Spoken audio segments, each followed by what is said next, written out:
Tonight begins with a storm, a locked gate, and a woman carrying news that should have changed everything.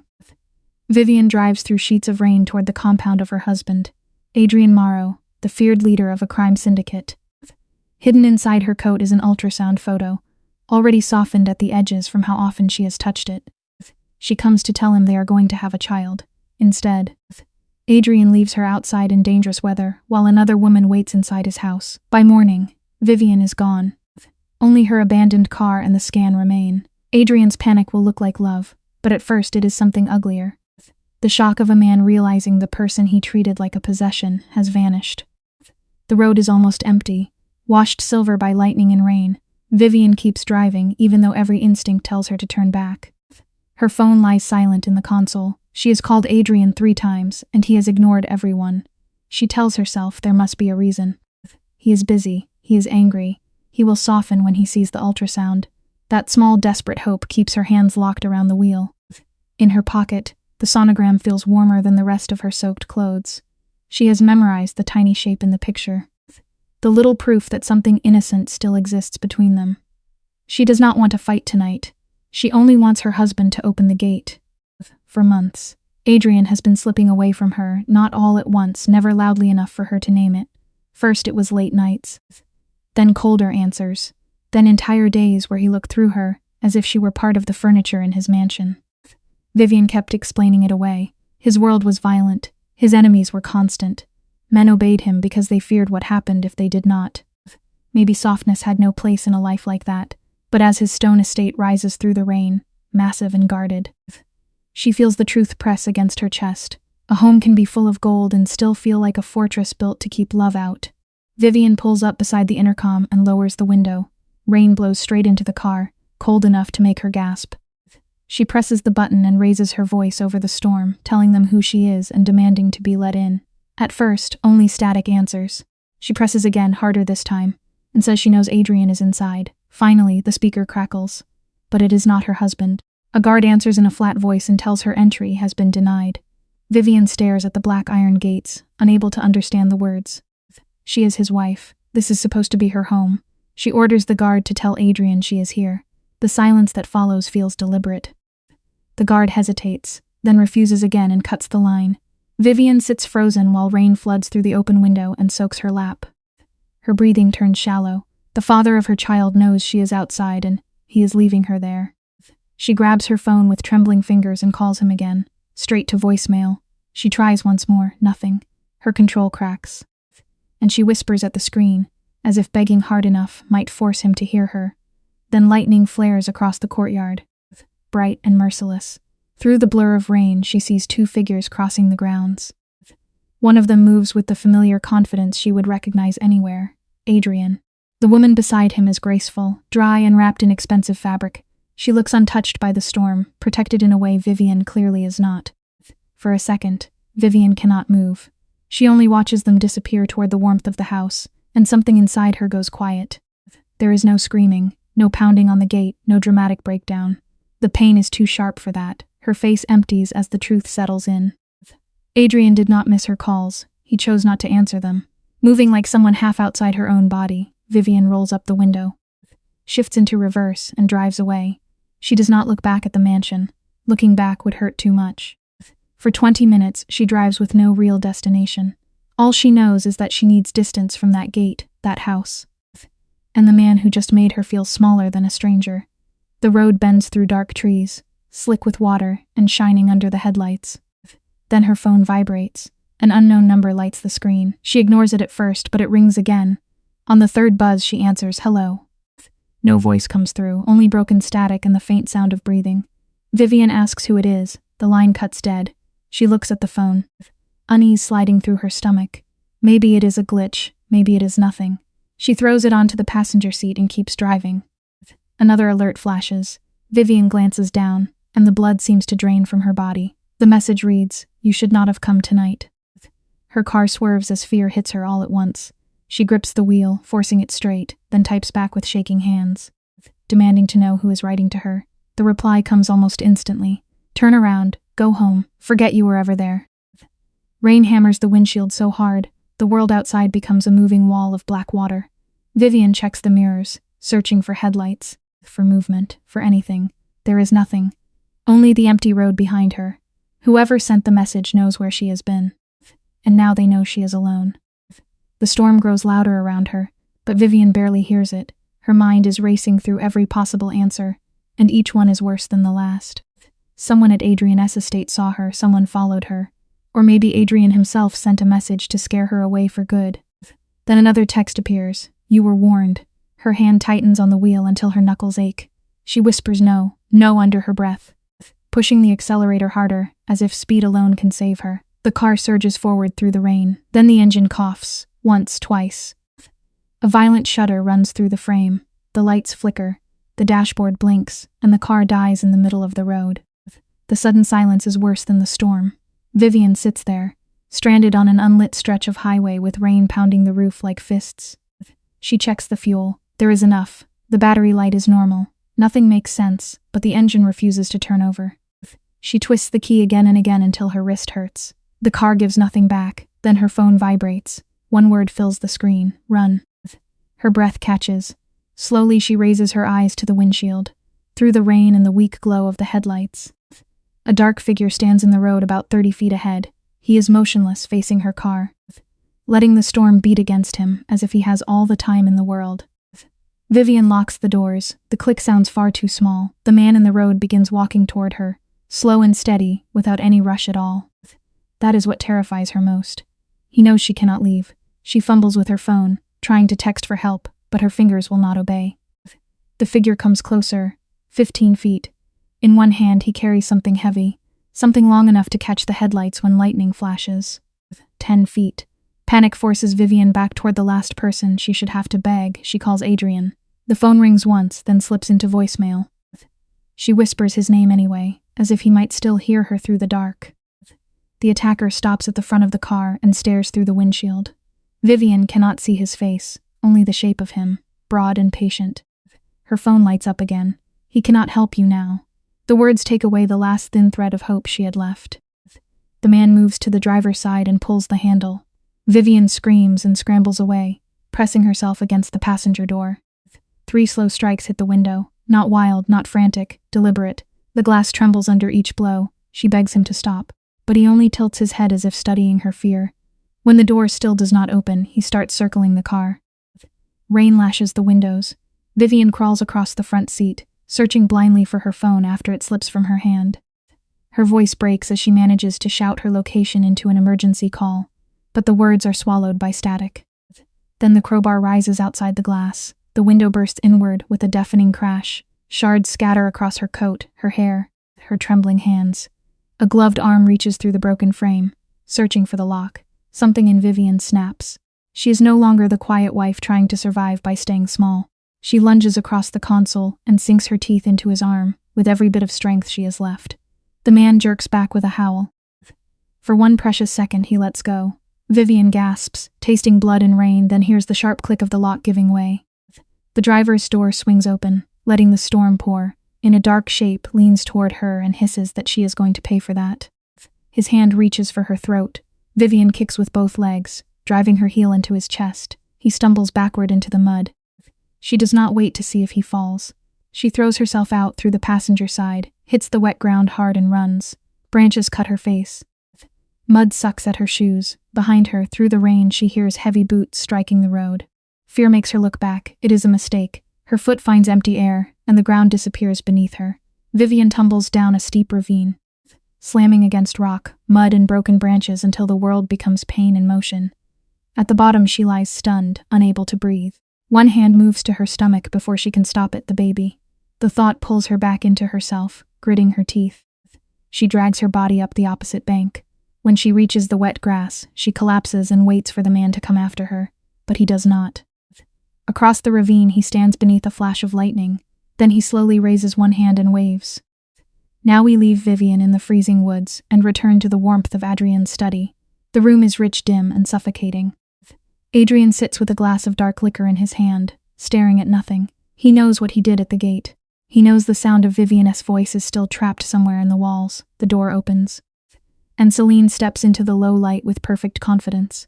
She places a syndicate contract on his desk and asks for his signature. Her smile is calm, almost tender, but there is no softness in it. Adrian signs without reading. His face remains cold. But his hand is not as steady as he wants it to be. Celine takes the document and watches him closely.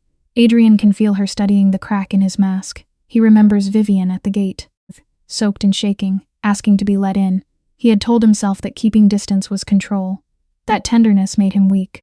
Now the excuse tastes bitter. Celine leans a little closer, pretending concern, and asks if something is wrong. Adrian's jaw tightens. He tells her to keep her distance. The words come out sharper than he intended. For a moment, neither of them moves outside. The storm rattles the windows inside.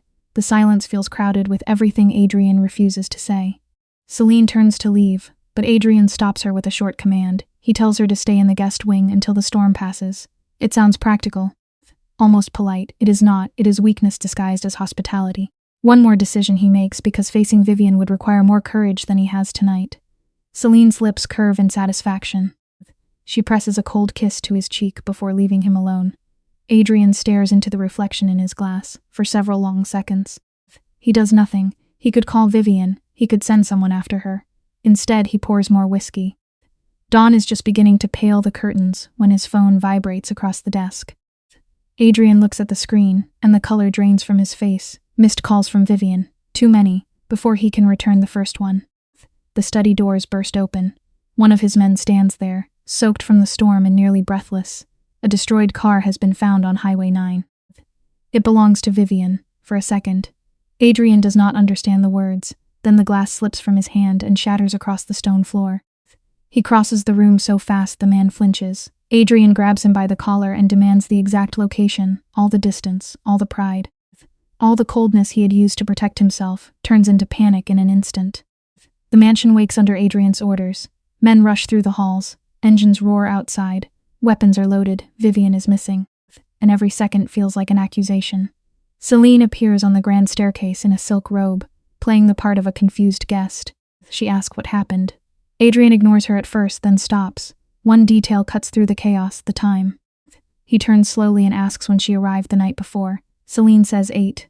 Vivian was at the gate at 10. The answer does not fit neatly enough.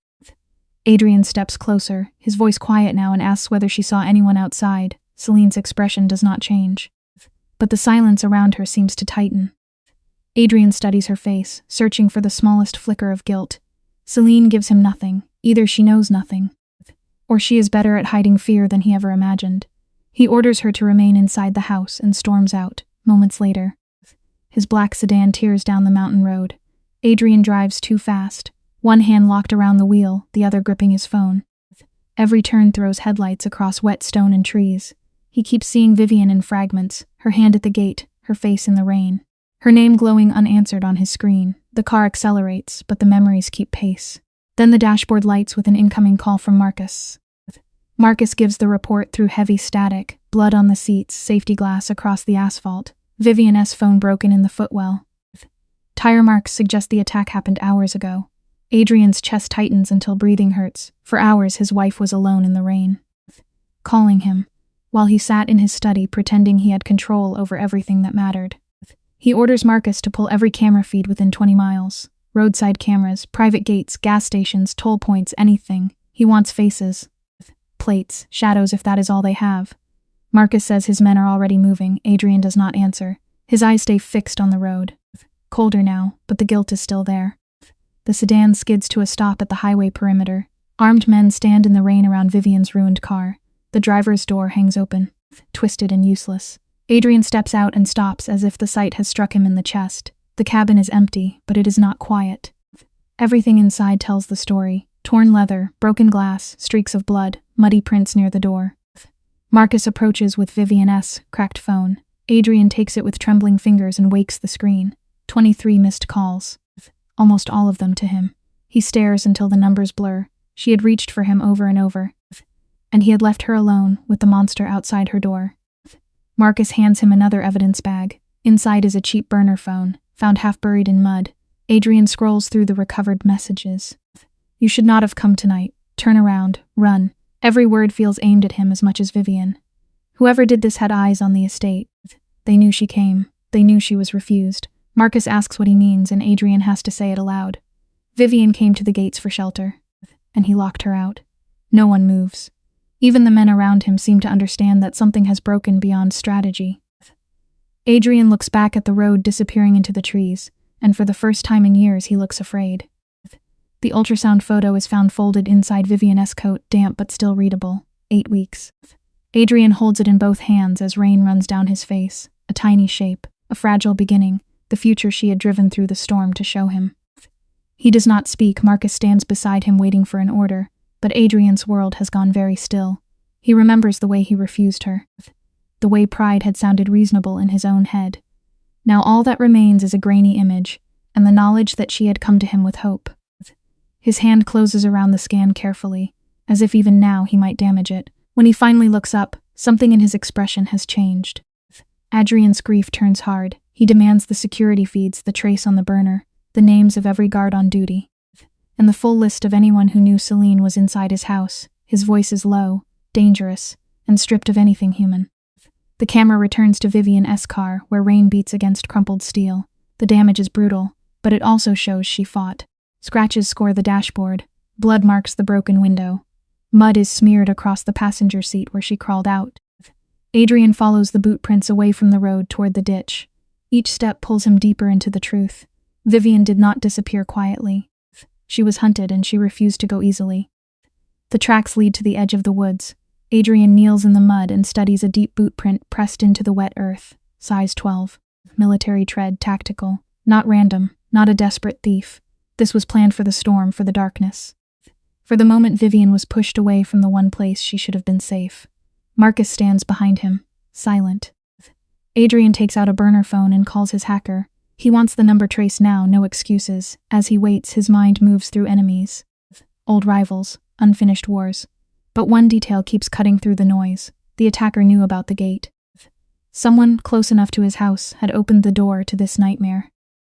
The hacker answers, startled to hear Adrian himself on the line. Adrian gives him the number and tells him to work faster than fear. Then he turns to Marcus, who knew she was here. Marcus swears the circle was small. Gate security, internal staff, and anyone watching the main feed. Adrian's eyes darken. A small circle does not comfort him. It only means the betrayal is closer. Around them, men move through the rain, checking the road, the ditch, the trees. No one speaks louder than necessary. The whole empire seems to hold its breath. Adrian looks toward the woods again, imagining Vivian somewhere beyond the darkness, hurt, pregnant, and waiting for help that came too late. The suspect list is long, but this attack feels personal. It was designed to wound, not just to take. Then Adrian's burner phone rings. The number is blocked. He answers without blinking. A distorted voice slides through the speaker, calm and pleased. The caller asks how it felt to ignore his wife while she begged him to pick up. Adrian's grip tightens so hard the plastic cracks. The voice laughs softly. It knows exactly where to press. It knows about the missed calls, the gate, the woman inside the house. Marcus gestures for the trace, but Adrian barely sees him. The caller wants him furious. It wants him careless. And for one dangerous moment, it almost succeeds. The voice tells him Vivian is alive. Adrian stops breathing. Then comes the rest. Whether she stays alive depends on him. Adrian offers money. Territory. Names, anything. The caller laughs again. This is not a ransom. This is punishment. Adrian built his empire on ruined families. And now one of those ruins has learned how to speak back. The line cuts off before he can answer. Adrian stands in the rain, staring at the dead screen. 8 weeks. A heartbeat he has not heard yet. A wife he pushed into danger with his own hands for the first time. Revenge does not feel like enough. He does not only want to punish whoever did this. He needs to find her before his mistake becomes permanent. Adrian lowers himself beside the open car door. For a few seconds, the kingpin disappears, and only a terrified husband remains. He touches the broken glass near the seat, then the ultrasound photo in his pocket. He remembers Vivian in the early days. Barefoot in his kitchen at dawn, laughing as she burned toast and told him even criminals needed breakfast. Back then, her warmth had felt like a place he could rest. He had mistaken her loyalty for something endless. Marcus approaches with a tablet. The trace bounced off an old tower in the industrial district, near 30 abandoned factories. Adrian stands at once. Whatever softness crossed his face is gone. He starts giving orders, and the hunt begins. Marcus warns him that the location is too obvious. It is probably a trap, maybe several. Adrian barely listens. He is already moving toward the waiting cars. Marcus steps in front of him and says rushing in blind will get men killed. Adrian turns with a look that makes even Marcus pause. Vivian is carrying his child. His choices put her in the hands of people who want him broken. If walking into a trap is the price of reaching her, then he will walk into it armed. Marcus understands there is no stopping him. 14 men load into black vehicles. Engines ignite one after another, and the convoy disappears into the fog, heading toward the rusted bones of the industrial district. Adrian enters the first factory with a gun raised and Marcus at his shoulder. The air inside is cold and damp, heavy with rust, oil and old concrete. Water drips somewhere in the dark. Every sound feels too loud. Adrian moves through the space like a man, trying to keep himself from tearing apart. His flashlight cuts over broken machinery, empty corners and hanging chains. No Vivian, no guards, no sign of life. Then the burner phone vibrates. The distorted voice returns amused. Wrong building, it says, but close. Adrian's face twists with rage. And Marcus signals the men to hold formation. The caller is not only moving Vivian, it is moving Adrian, piece by piece, exactly where it wants him. Adrian screams into the phone, demanding to know where she is. The voice gives him instructions with cruel calm. 3 buildings east. A faded blue door. 10 minutes before she bleeds out, the line dies. Adrian runs before Marcus can stop him. He tears through the fog. Across cracked pavement and puddles black with oil. Marcus shouts for formation, but Adrian does not slow down. He kicks the blue door off its hinges and storms inside, calling Vivian's name until his voice breaks. Nothing answers, only darkness. Water dripping, and the echo of his own fear. In that moment, all his training and strategy mean almost nothing. Panic has turned him into the weapon his enemy wanted him to become. The tactical unit catches up, but Adrian is already deep inside the building. His flashlight lands on a heavy steel door. Every instinct tells him to slow down. Doors like that are made for ambushes, but then he hears something, or thinks he does.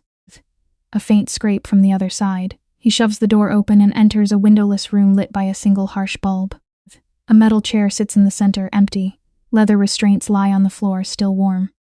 Adrian drops to one knee and touches them with shaking fingers. She was here on a concrete shelf. A phone lights up. The screen shows a fresh image of Vivian, tear-streaked with a masked figure behind her and a new location attached.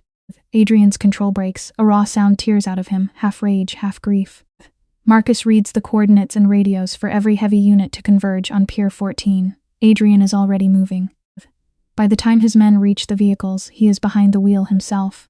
Tires scream across wet pavement as the convoy races toward the maritime docks. The place is a maze of containers, cranes and dark water. Perfect for an ambush. Rain cuts across Adrian's face when he steps out of the car. He chambers around with a sharp, metallic click. His veterans spread around him without a word. They have followed him into death before. Tonight feels different. Tonight his fear is leading. Marcus warns him that Vivian could be caught in the crossfire. Adrian's eyes do not soften, but something flickers behind them. He knows Marcus is right. For one breath he forces himself to think, instead of burn. Then he gives the order, no blind shots. No explosives until they know her position. Anyone who sees Vivian calls it out immediately. The men nod. Adrian takes the front while Marcus sends 2 teams along the waterline.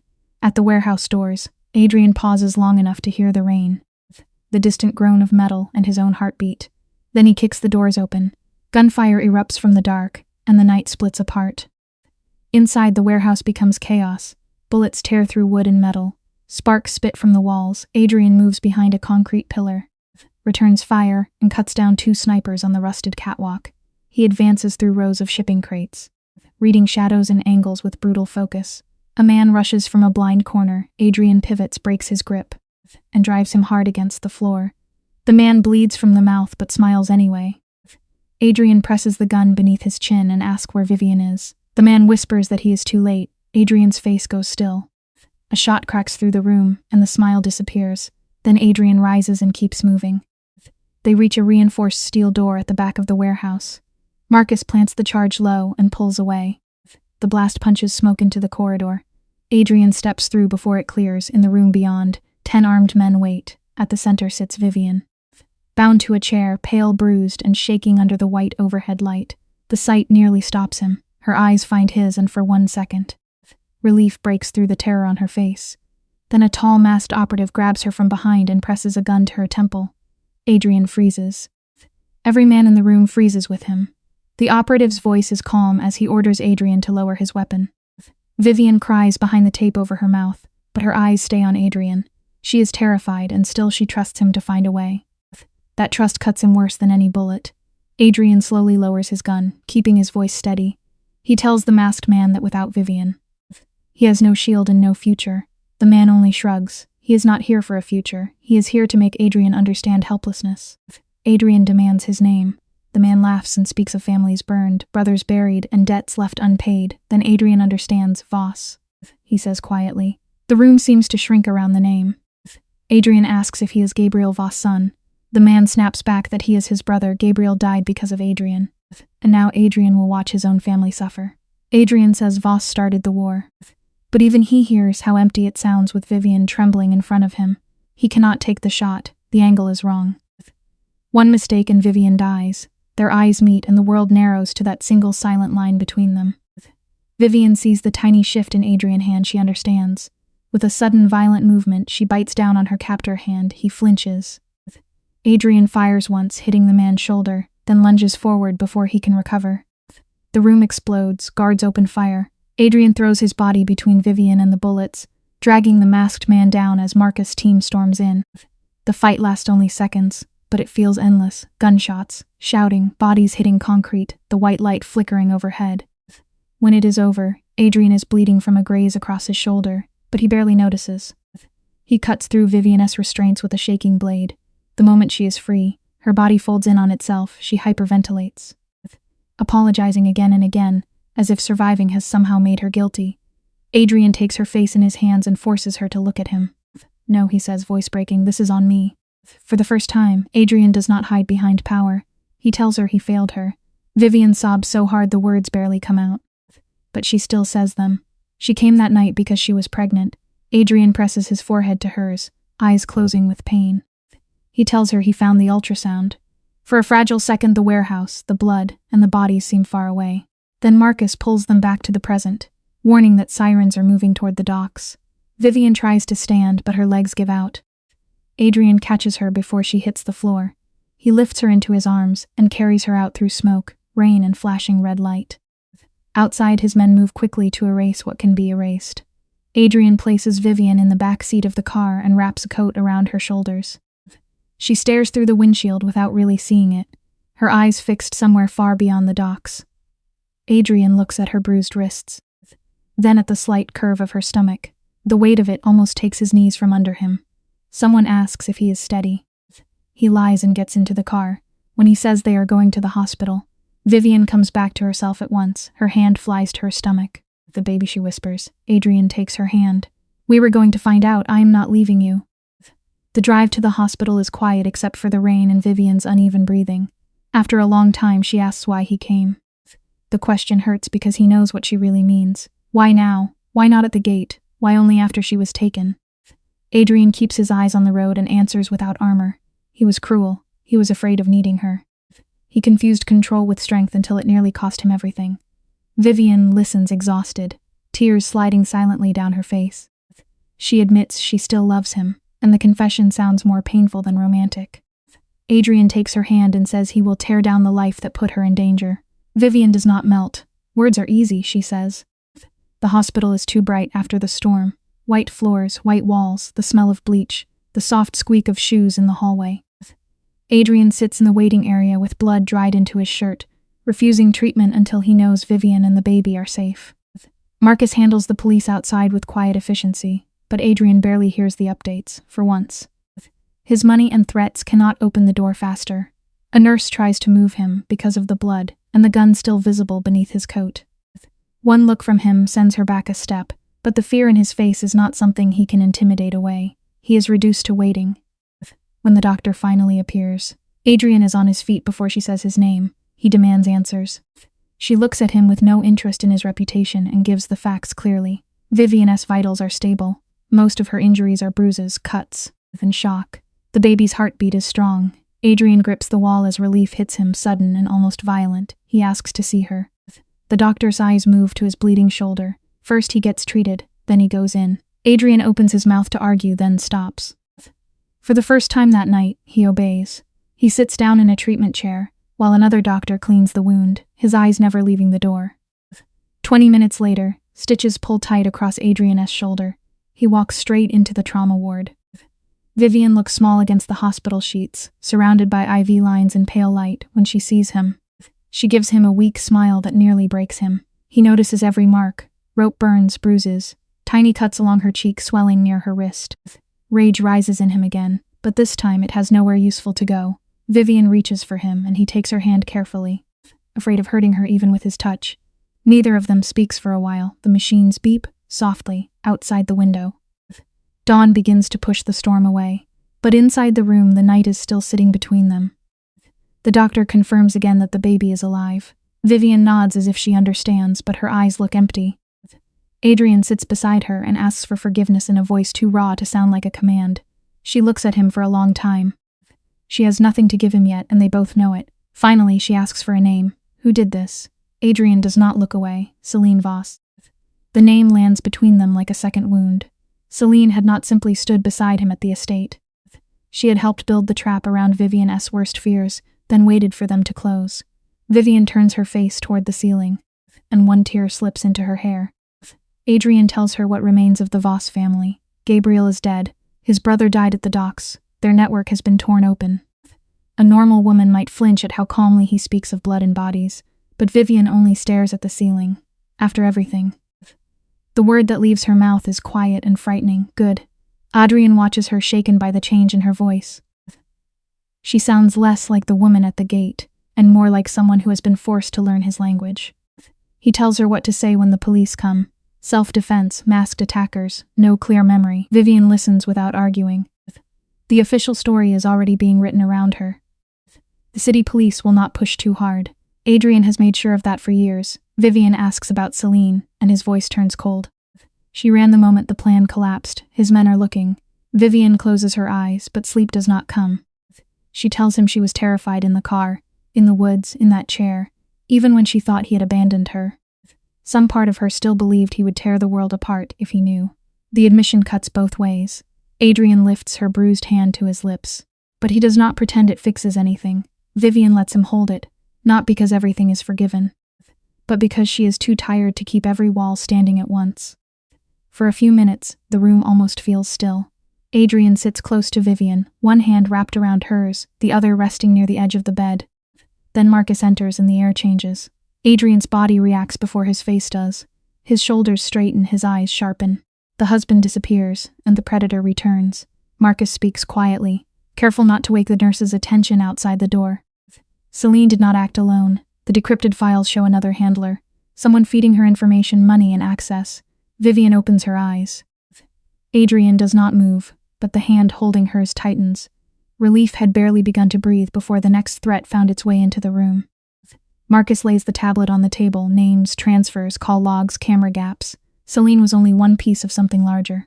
Someone close to Adrian's house knew when Vivian arrived, knew about the gate, and knew exactly where to hurt him. Adrian asks one question. Who inside had access? Marcus hesitates just long enough to make the answer worse. More people than they wanted. Guard, staff, finance, communications, internal security. Adrian's face becomes still in a way Vivian now recognizes as dangerous. He orders more guards around the hospital, around the estate, around every road between them. But the real threat is not outside the walls anymore. It has already breathed the same air. Adrian tells Marcus to find everyone who knew about Vivian's visit, and everyone who touched the security feed. Marcus says the list will be short. Adrian's answer is colder than the room. A short list makes the search faster. Vivian listens from the bed, too exhausted to interrupt, but not too numb to understand what he means. He is not talking about interviews. He is talking about punishment. Adrian looks back at her and softens for half a second, as if remembering she can hear him. Then the softness closes. He failed to protect her once. Now he is overcorrecting with the only tools he trusts: fear, control, and violence. Exhaustion finally pulls Vivian under. Adrian spends the night pacing near the window, reacting to every sound in the hall. By morning, the doctors clear her to leave. Adrian has prepared a medical wing at his estate, with private nurses, guards, and equipment already waiting. But when the car stops before the tall iron gates, Vivian's body remembers before her mind can reason. Her breath catches, her hands start shaking. This is the place where she stood in the rain and begged to be let in. This is where everything began to collapse. She whispers that she cannot go back inside. The The words are small, but they stop Adrian harder than any threat ever has. Adrian gets out and opens her door. Instead of ordering, he kneels beside the seat, bringing himself below her eye level. He tells her they will buy another home that day if she wants. The mansion is only stone, wood and money. It means nothing if it feels like a cage.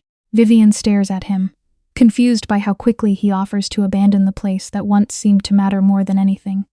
Adrian does not ask her to forgive the house. He only asks for one night. Enough time for her body to rest somewhere guarded while they prepare to leave. Vivian looks past him at the gates. Her whole body trembles. At last. She nods once. The estate feels different in daylight, quieter, too large. Guards step back into the shadows as Adrian guides Vivian through the halls and up the marble stairs.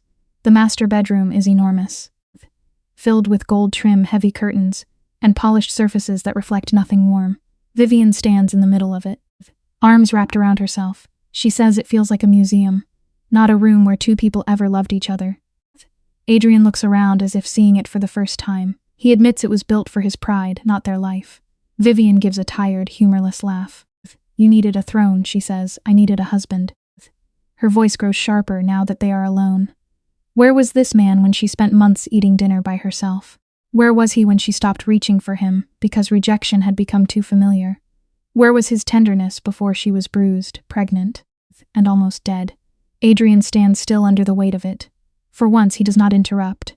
He says he lost the thread that connected him to her, and then kept pretending the silence was strength. Vivian turns away. Apologies sound too easy in a room this expensive. Trust was not broken in one night. The storm only exposed the damage that had already been waiting in the walls. Vivian looks at him with hollow eyes. She tells him this version of him may only be guilt. Tomorrow, he might become the same cold man who locks doors and calls it protection. Adrian reaches into his coat and pulls out a brass key. It is heavy, old-fashioned and polished smooth. The master key to the entire estate. He places it in her palm. He had it made the day they married, he says, but never gave it to her because some part of him wanted every door to open only when he allowed it. Vivian looks down at the key, then toward the hallway. For the first time, she understands she could leave if she chose to. Adrian sees the thought cross her face and does not stop it. That frightens him more than any gun ever has. Vivian closes her fingers around the key.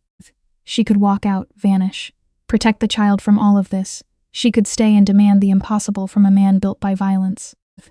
The choice is too large for a body that has barely survived the night. She breaks into bitter sobs and whispers that she does not know how to fix what he broke. Adrian moves slowly, giving her time to pull away, then holds her when she does not. He says nothing grand this time. He only stays still and lets her cry.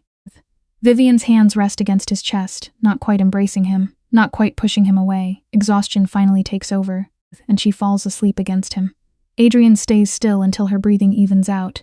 Only then does the warmth leave his face downstairs.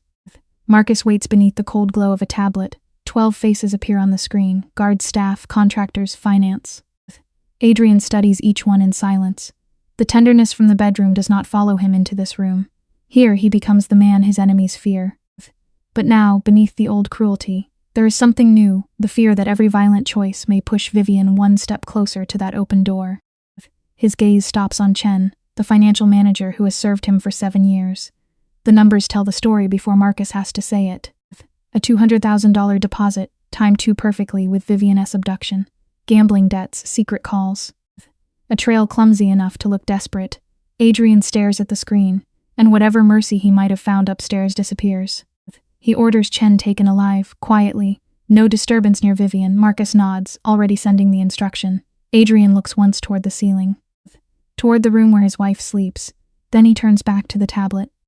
The man who apologized beside the bed and the man ordering blood below it are both real. That is the problem.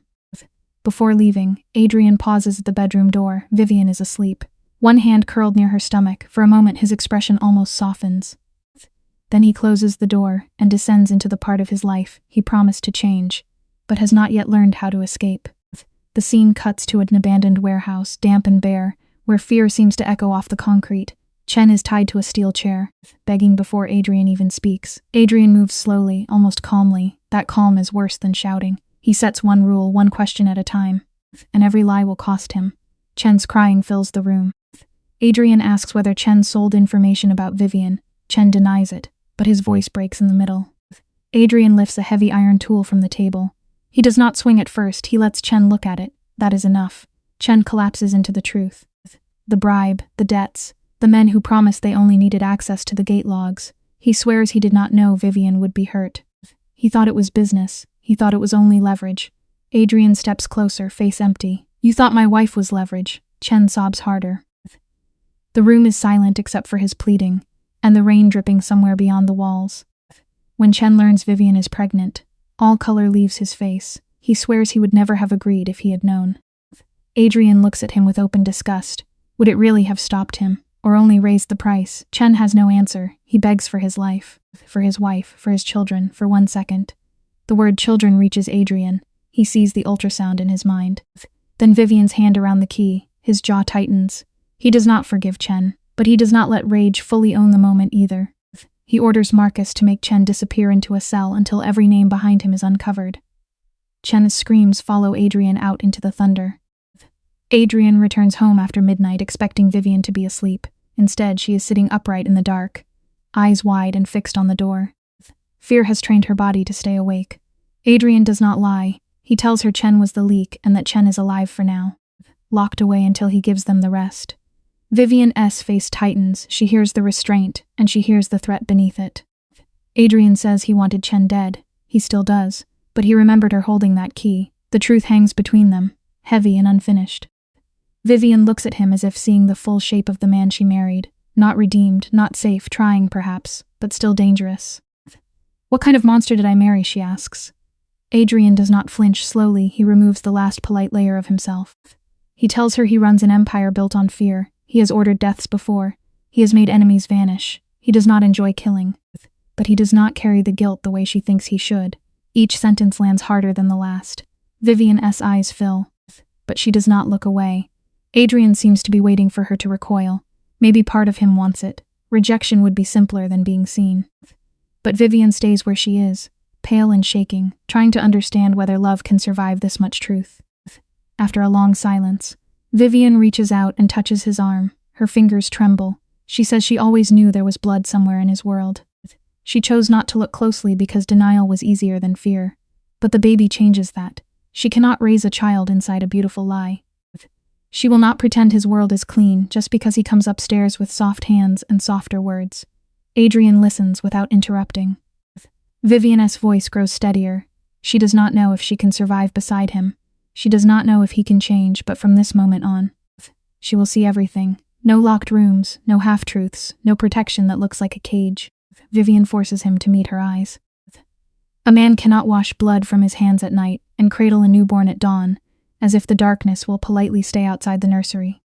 Adrian tries to say he can keep the world separate. She cuts him off. He already failed. The violence reached her. It reached their child before the child was even born. That truth finally lands. Adrian looks away, and for once, he looks less angry than ashamed. Vivian tells him he must step back from the bloodiest parts of the empire and give her full access to the rest. If she is expected to live inside his world, she will not be blindfolded inside it. Adrian freezes when she asks for the keys to his darkest places. Not the mansion keys, the accounts, the names, the safe rooms, the enemies. The bodies buried in favors and silence. For the first time that night, fear crosses his face. Not fear of attack. Fear of being known completely and hated for it. Then something in him shifts. Keeping her through control has already failed. If he wants even a chance of keeping her now, he has to risk being seen. He agrees. Vivian steps into him, not with trust, not yet, but with exhaustion and grief. He wraps his arms around her carefully. It is not forgiveness. It is a fragile ceasefire. Morning light slips through the curtains, softer than either of them deserves. Vivian wakes beside Adrian and for one brief moment lets herself imagine the night is ended. Then reality returns. She is lying beside a man who nearly became the old version of himself only hours ago. She slips out from under his arm and goes to the bathroom mirror. The woman staring back looks older than she did 2 days ago. Bruises bloom along her skin. Tiny cuts mark her face. Her eyes are swollen and distant. She places both hands over her stomach and breathes slowly. The baby is safe, for now, but safety has become a word she no longer trusts easily. Later in the sunroom, Vivian sits across from Adrian at a table too elegant for the silence between them. Morning light touches the white plates, the silverware, the untouched fruit. Vivian suddenly asks for bacon, a huge plate of it. Adrian blinks, then almost smiles for a moment. The request feels absurdly normal. She catches the look on his face and says she spent 2 days trying not to die. If her body wants bacon, it is getting bacon. He calls the kitchen himself. Then Vivian lowers her eyes to the empty chair beside them and quietly says it is strange to imagine a child sitting there one day. Adrian goes still. There is no enemy to shoot, no door to break down. Only the life they might build if he can become more than the violence that raised him. The quiet does not last. In the dim study later that day, Adrian speaks about stepping back from the empire. Marcus can handle the bloodier work. Adrian will keep distance, manage strategy, remove himself from the violence where he can. Vivian sits perfectly still, studying him for the hidden clause. She asks what stepping back actually means. Adrian leans forward and says any threat to her, or the baby will still wake the worst part of him. But he will not let that be his first answer anymore. Vivian hears the effort in his voice. She also hears the danger, change if it comes at all. Will not arrive cleanly. It will have to be chosen again and again. Then Vivian asks the question she has been carrying since the hospital. Will he still kill Celine? Adrian does not blink. Yes, he calls it justice. Vivian's voice shakes as she calls it revenge. Adrian's expression does not change. Celine planned the abduction, used Vivian's pain, and nearly got their child killed. In his world, there is only one ending for that. Vivian turns away. But not because she disagrees as much as she wants to. A tear slips down her cheek. She hates Celine. She wants her punished. Some wounded part of her even wants to see Celine afraid. The confession scares her more than Adrian's certainty. Adrian tells her she does not have to watch. He can end it and she can keep her hands clean. Vivian places a hand over her stomach.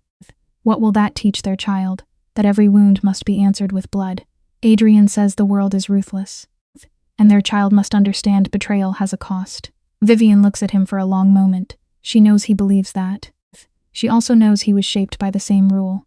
Maybe that is what frightens her most. Finally, in a voice barely above a whisper, she says she wants to be there when Celine is found, not because she wants blood, because she refuses to let men decide the ending of her trauma without her. The dining room feels too formal for people this broken. Adrian promises to tell her the moment Celine is captured. Vivian reaches for the porcelain plates, desperate to do something normal with her hands. They shake so badly, one plate knocks against another. Adrian catches her wrist gently. He pulls her away from the table and into his chest. At first she stiffens, then a ragged sob breaks out of her, sudden and humiliating. He holds her without speaking, no promise, no speech. Just his arms around her while she falls apart, for once. He does not try to control the shape of her grief. Then his phone buzzes, sharp and violent against the quiet. Adrian reads the screen, and every muscle in his face locks. He opens the heavy oak doors of his study, and lets Vivian step inside with him. Marcus waits near the desk, rain still clinging to his coat. They found Celine. She is in an abandoned house outside the city. No guards. No visible weapons, run just sitting alone in the dark. Vivian's heart begins to pound. Adrian looks at Marcus, then at her. Nothing about this feels clean. A woman like Celine does not stop moving unless she has nowhere to go, or wants them to think she has nowhere to go. Either way, the silence around her is dangerous. Adrian turns to Vivian and asks what she wants done. The question should feel like power, but it feels like weight. A human life has been placed in her hands, and it is heavier than she expected. Marcus stands in the corner, calmly explaining options: capture, interrogation, a clean kill, disappearance. Vivian feels sick hearing how easily they turn endings into logistics. She says maybe they should let Celine go if she is already broken. Adrian's eyes harden. Broken people can still carry knives. Vivian knows he is right, and that makes her angrier. She does not want Celine free. She does not want to become the kind of person who orders death from a warm room either. Adrian begins to pace, shoes clicking against the hardwood. He calls Celine dangerous, cornered, and far too clever to be pitied. Vivian watches the man she loves step back into the role of executioner, and the old fear twists in her stomach. Still, she stands tall. She wants to look Celine in the eyes before anything is decided. Adrian turns on her, anger breaking through his control. There could be guns hidden in the walls, explosives, a second team waiting. Vivian does not move. Celine wanted her to be helpless. She refuses to remain a victim outside the room, where her fate is being discussed. Vivian holds her ground inches from a man who has spent his life being obeyed. She reminds Adrian that he promised partnership, not another prettier version of a cage. He cannot hand her a crown when it suits him, and take it back the moment she gives an order he dislikes. Adrian's jaw tightens, losing control is tearing at him, but he bows his head. He agrees. Still, his rules are immediate. Vivian will wear a wire. Snipers will cover every window. One wrong move from Celine and his men will enter. The scene cuts to preparation. Wires taped to Vivian's skin. Weapons loaded in the rain. Marcus checking the perimeter map. Vivian looks at her reflection in the dark glass and nods once. Rain lashes the armored car. Through the windshield, the safe house rises from the dark like something already dead. Marcus slips into the storm and disappears around the side of the building. Inside the car, Vivian's hands tremble in her lap. Adrian reaches for her shoulder and asks one last time for her to stay back. "Let the wolves hunt," he says. She pulls away gently. She is not going inside for blood. She is going in because Celine took her fear, shaped it into a weapon, and aimed it at her unborn child. Vivian needs to stand in front of that fear and call it by its name. Adrian gives her 10 minutes. She opens the door and steps into the freezing rain. The front door opens with a long rusted scream. The light inside is pale and sickly. Celine sits in a rotting velvet chair at the center of the room, thin, exhausted, and still somehow cruel. She lifts her head, a cracked smile pulling at her lips. Has the angel of death arrived? Vivian does not answer the taunt. She asks how betrayal came so easily. Selena's eyes flash wild and hollow. She says Adrian took more than territory from the Voss family. He raided their house at dawn, left her mother dying on the marble floor, and dragged Gabriel out in front of her like an animal. Vivian listens, rain dripping from her hair onto the floor. Selena's grief is real. So is what she did with it. Celine rises suddenly, and Vivian's hand moves toward the hidden blade at her side. But Celine does not strike, she circles instead, using words because they are the only weapon left in reach. She whispers that sleeping beside a monster makes Vivian a monster too. The room goes quiet except for water dripping through the ceiling. Vivian's voice is barely above a whisper when she says she is pregnant.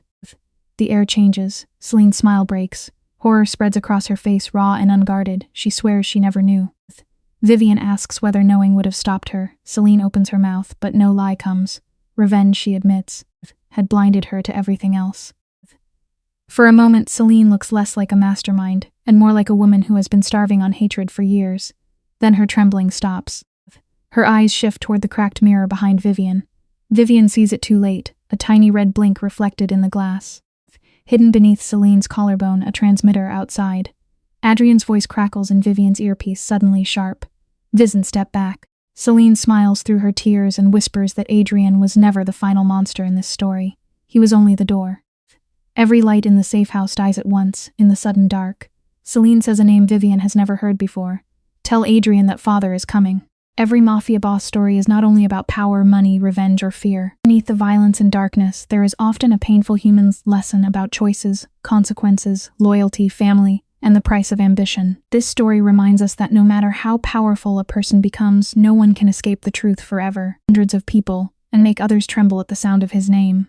But if his heart is empty, his victory is never complete. The Mafia boss in this story represents a man who built his life on control. He believed that fear was stronger than love, that silence was safer than honesty, and that power could protect him from pain. For years, he may have won every battle in the streets, in business, and among his enemies. But the most important battle was never outside him. It was inside his own heart. That is where he truly lost himself. One of the most meaningful lessons from this story is that power without morality becomes a prison. Many people dream of becoming rich, respected, or feared. They think success means having control over others. But real success is not measured by how many people obey you. It is measured by how many lives you protect, how much peace you create, and how much good remains after you are gone. The Mafia boss had money, influence, and protection, but he did not have peace. His life shows us that a person can be surrounded by luxury and still feel completely alone.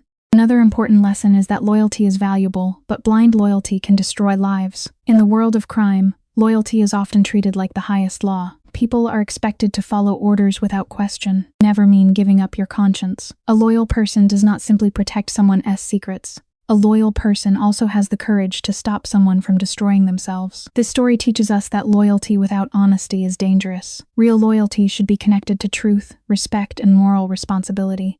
The story also shows the heavy cost of revenge. Revenge often feels powerful in the beginning. It gives a person the illusion that pain can be answered with pain, but revenge rarely heals anything. Instead, it creates a chain of suffering that keeps growing. One act of revenge leads to another. One betrayal leads to another. In the end, everyone loses something. The Mafia boss may have believed that revenge would restore his honor, But what it truly did was steal his humanity piece by piece. This is a powerful reminder that forgiveness is not weakness. Sometimes, forgiveness is the strongest decision a person can make because it breaks the cycle of hatred.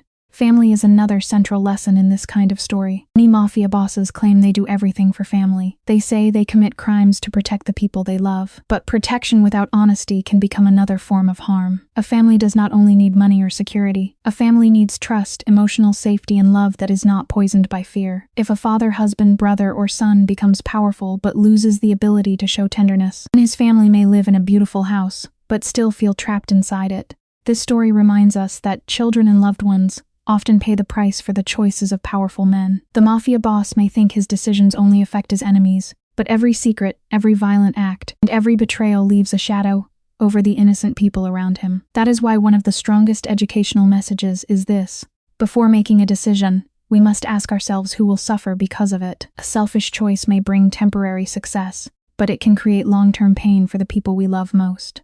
Another meaningful point is the danger of pride. Pride can make a person refuse to apologize, refuse to change, and refuse to admit they are wrong. The mafia boss may have spent years believing that saying sorry would make him look weak, but in reality, the ability to apologize is a sign of strength. It takes courage to face the damage we have caused. It takes maturity to admit that we hurt someone, and it takes true character to change before it is too late. The story also teaches that redemption is possible, but it always requires sacrifice. A person cannot simply say they have changed. They must prove it through action. Redemption means accepting responsibility, protecting the innocent, telling the truth, and sometimes losing everything that was built on lies. For a mafia boss, redemption may mean walking away from power, exposing corruption, saving someone he once endangered, or choosing love over control. The path to redemption is painful because it forces a person to confront the worst parts of themselves, but it is also the only path that can lead to peace. From a human perspective, this story is powerful because it shows that even the hardest heart can still feel pain. Behind the cold eyes of a mafia boss, there may be regret, loneliness, childhood wounds, or a deep fear of being betrayed. This does not excuse his actions, but it helps us understand that broken people often break others when they never learn how to heal. The educational value here is important. Pain should not become an excuse to hurt people. Instead, pain should become a reason to grow, to seek wisdom, and to choose a better path. For viewers, the lesson is not to admire the criminal lifestyle, but to understand its emptiness. The suits, cars, mansions, and power may look attractive from the outside, but behind them there is often fear, guilt, and loss. A life built on violence can never bring true happiness. A life built on lies can never bring true freedom. And a life built on fear can never create real love. In the end, the story of a mafia boss is really a warning. It warns us that every choice has a consequence. It warns us that money cannot buy peace. It warns us that fear cannot replace respect. It warns us that revenge cannot heal a wounded heart. Most importantly, it reminds us that the greatest power a person can have is not the power to control others, but the power to control themselves. The deepest lesson is simple but meaningful. Choose character over pride, love over control, truth over silence, and forgiveness over revenge. No matter how dark a person's past may be, change is possible when they are willing to face the truth. But the longer someone waits, the higher the price becomes. A mafia boss may win the streets, defeat his enemies, and build an empire, but if he loses his soul, he has lost everything. True strength is not found in violence. True strength is found in responsibility, compassion, humility, and the courage to become better before it is too late.